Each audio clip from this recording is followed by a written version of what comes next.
Hey everybody, just wanted to take a few minutes out of your time to really share with you the journey that you're about to take. Now, the reason I'm sharing this with you is because you really have got to understand how to make a film that people want to watch. How it's not about your film, it's about what the audience is going to receive. Because once you see that film being shown in a theatre, or people watching it at home, on the sofas and see their reaction to that art that you made, that's the true redemption of your work. Now, a lot of people ask me if I'm qualified, so I'll tell you a little bit about my story and then share with you what happened to me. So when I was 2 years old, my mum left my dad. My dad was a very bad gambler, and he still is, right? He's addicted to it. And he spent all the money in the house, spent my mum's money. He ran up debts all over town, and my mum had no choice. She was 23, I was 2. And she went to move to the north of England to live at a mum's house and a stepfather's. Now, I didn't know, because I was too young, but she had been sexually abused by her stepfather since she was 4 years old. In fact, she was sex trafficked within her own family. And he used to ask her mum to have a bath with her and all that kind of thing, and she let him do it. Right? And my mum was very smart. She used to find a way to lock the door and all that kind of stuff. But she'd led a terrifying childhood. When she was 12 years old, he put his hand on her breast and said, "I didn't marry your mum for your mum. I married your mum to get to you." Now, can you imagine your father saying that to you at 12 years old if you were a girl? So I've spent a great deal of my life protecting my mum and also looking out for the dangers that there are in society. And a couple of the films that I'm making in the next 12 months are about sex trafficking within families and human trafficking, because it is now a trending subject and it's now finally got attention, and finally there is some redemption legally for the people that are the perpetrators. Now, what's that got to do with me as your mentor, producer, actor, and basically business partner? Well, after she went to live with her mum and stepfather when she was 23 and I was 2, her stepdad said, "It's either me or them," to my grandma, her mum.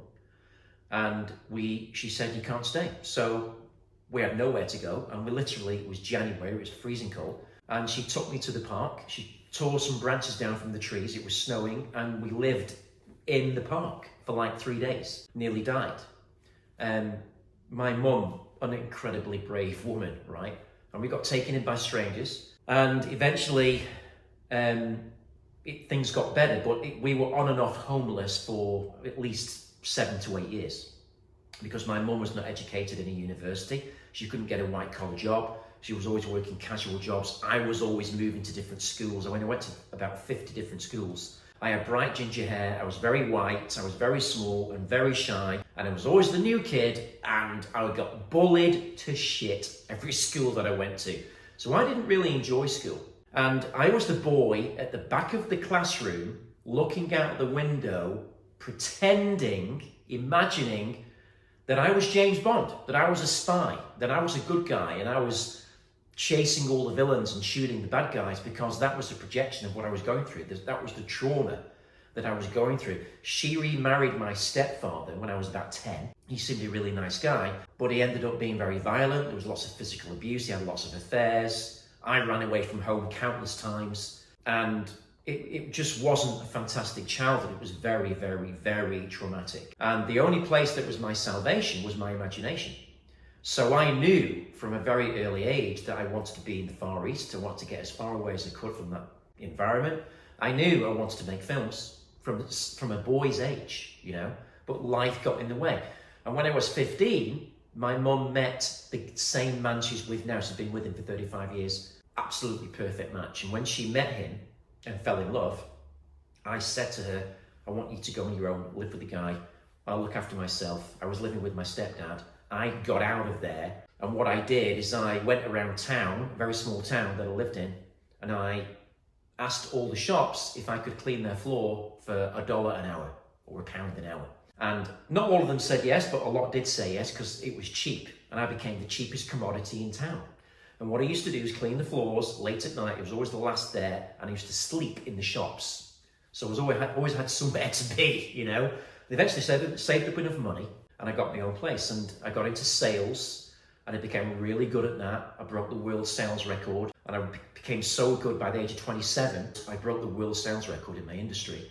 And I was headhunted by a Malaysian company, a public company, to go and turn their company around in 1997. And I was married, I had a 6-month-old daughter, and I jumped at the chance. It was an amazing opportunity, and it's just as I imagined. And when I got there, after 3 months, they couldn't pay me.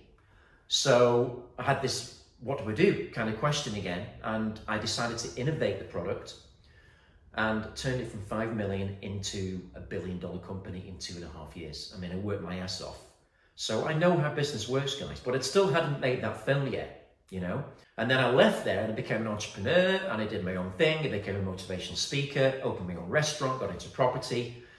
But I still wanted to make that film. And by the time I got to 45, I said, right, I'm going to draw a line in the sand. I've got to make this film. So I reached out to all the people that I knew, and a lot of people wrote back to me and said, yeah, we can make a film with you. So eventually I partnered with a lady. We started writing a script. I sent her 25 grand, never saw her again. True story, right? So I'm thinking to myself, strike one, we're not going to make the film. But that wasn't the problem. The money wasn't the problem. It was the wrong person. And I met an actor on that film called Victor, who introduced me to his best friend, who was called Adrian Ball, who was the director of Legacy of Lies, which debuted at #2 on Netflix USA literally a couple of months ago. And he said to me, so listen, Adrian wants to make a film like you. He's won so many awards, done MTV Music Award, Video Awards, all that kind of stuff. So I went to Holland to meet him. We got on like a house on fire. And to cut a very long story short, we wrote a great script together. We got a few $1,000s, about $20,000, made this trailer. And it was so good, the trailer, that we won. We sent it to the Ukraine State Film Agency, and we won nearly $1 million in funding, which was the most amazing thing. And then we were able to attract a cast, get more funding, finish the film, and then lockdown came and we couldn't put it in theatres. We had 10,000 cinemas all lined up. But the great thing is we'd made $5 million on pre-sales. So before we even released the film, we already made profit. And that's one of the things that I'm going to teach you, that I am coming on board with you, because we can bring money in before we get the film distributed, guys. And that's the model that I work with, because it de-risks the whole project. And you've got to really develop that script with someone who knows what they're doing. You've got to know who the hero is. You've got to know what the hero's goal is, the main character's goal. What's their external goal? What do they want to achieve? But most importantly, what is the moral need of that character?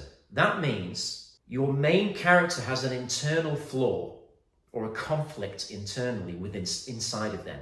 And the way that it manifests is their negative treatment of others. And unless they resolve that, they're not going to achieve their goal. They're not going to transform. And ultimately, you're not going to make the film because you don't have the story. So it's all about two journeys. The hero's got two journeys. What they want to achieve on the outside is what everyone can see, the money, the cars, whatever it may be, the houses. But most importantly, it's the journey of transformation. And the best films that you will ever see are when the hero transforms internally and becomes a different person, and they grow literally in front of your eyes, and the audience see themselves in that person. And it makes me cry, because we all want to transform. We all want to be better than who we are. And film is the best medium to transfer that story, because it inspires people to go out and do the things they really need to do. Have you ever watched a film and been in a position where, right, that's enough, I know what I need to do?